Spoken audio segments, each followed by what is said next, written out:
Welcome to Still Speak Podcast. This is an update on missing 3-year-old Khaleesi Cuthriell. I did a whole backstory video about her disappearance about a week ago. It was the same day that I heard and made a video about Gabby Petito.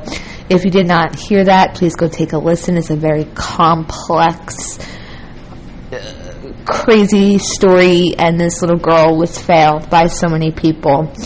She is no longer missing, but before I get to that, let me give you a small recap for those who did not hear that video. Khaleesi's mother, Amanda, left her in the care of a woman named Candy Royer, whose boyfriend's name is Travis Brown. Amanda was going to jail last fall, October of 2020, and instead of leaving her with family, decided to place her with, quote-unquote, a friend.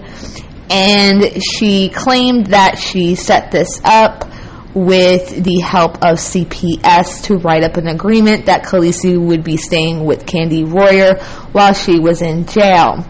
Amanda has 3 other children that she lost custody of, and they are in the care of her family, which is likely why she didn't want to give Khaleesi to them as well, and that's what the family believes too.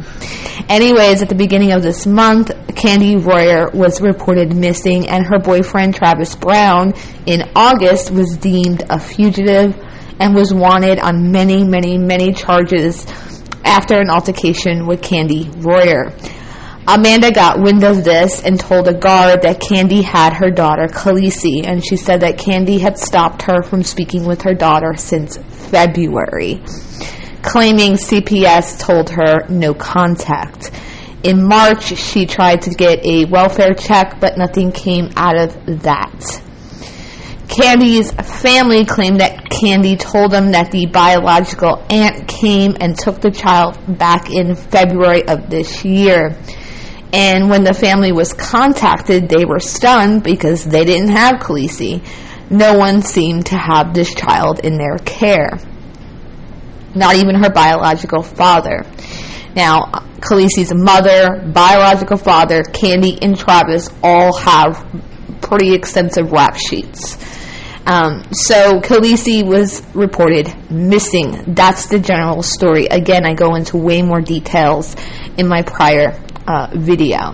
A few days after the story circulated, Candy and Travis were arrested in Pennsylvania after being found in a motel, and marshals raided their room, and it turned out that she was not missing or in danger. She was actually with Travis willingly on a crime spree.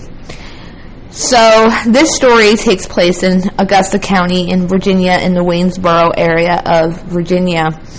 The home, believed to be the home that Khaleesi was staying with Candy and Travis, was being searched yesterday. Law enforcement was there until about 6 p.m.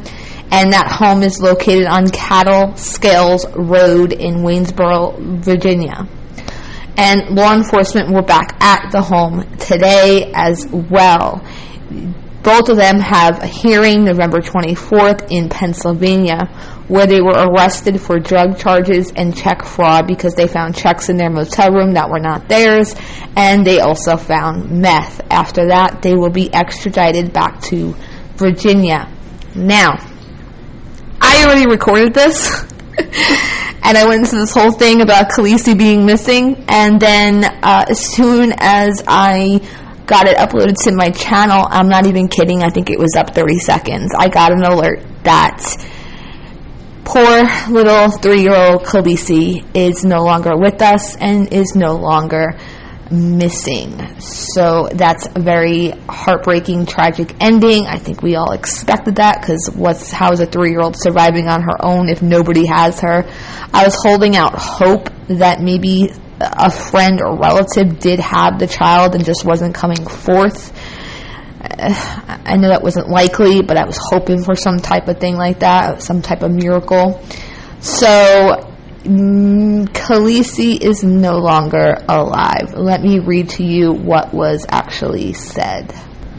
So basically it says that Travis Brown and Candy Royer are still in the Westmoreland County Prison in Greensburg, Pennsylvania.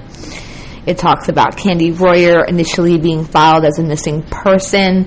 However, it was determined that she was a willing participant with Brown in their crime spree across the Commonwealth of Virginia and into Pennsylvania. And then goes on to say investigators from the sheriff's office have interviewed both suspects over the past week. This investigation has revealed that Khaleesi died while in the care of Brown and Royer at 249 Cattle Scales Road. And investigators from all three agencies are working tirelessly, honing in on the proper place to search for Khaleesi's body. Based on the information received during the investigation, it's not beneficial for Augusta County community to establish search parties at this time. The sheriff said, quote, "It is with great sadness that the search for Khaleesi has now turned into a recovery mission," unquote. That is Sheriff Donald L. Smith. So I think it's worded as they probably confessed to her dying. Doesn't sound like they took ownership for harming her. Maybe they're trying to say that she accidentally died in their care. They'll figure that out at a later date once they find her body, if that's the truth or if she was actually murdered. And it also sounds to me like they're not willing to give the location of where they hid her body. And this is not uncommon, especially if they're trying to claim that this was some type of accident. And if it's not an accident, then of course they don't want you to find the body, because the body will be able to tell you if that's actually what happened. And so that makes sense that they're not giving up the location of the body.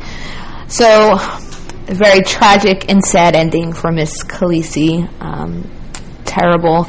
This poor girl was failed by everybody in her life, and she had no say. She didn't ask to be born. She couldn't change her circumstances. It's just an awful ending. So on that note, until next time, I'll see you soon.